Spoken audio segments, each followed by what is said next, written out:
লাউ চিংড়ি রান্না করার জন্য প্রথমে কড়াইয়ে দিয়ে দিব তেল।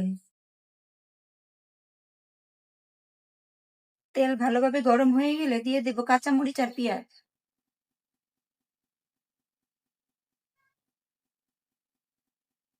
পেঁয়াজ ভাজা হয়ে গেলে এখানে দিয়ে দিব হলুদ, লবণ, চিংড়ি মাছ।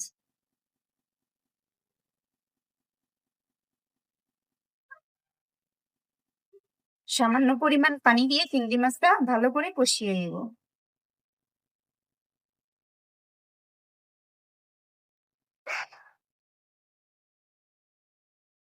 চিংড়ি মাছ ভালো করে কষানো হয়ে গেলে দিয়ে দিব এখন লাউ।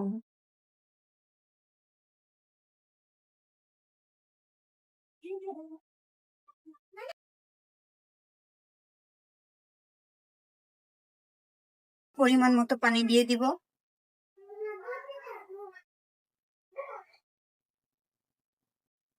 রান্না করা শেষ, এখন আমি ধনিয়া পাতা দিয়ে নামিয়ে নিব।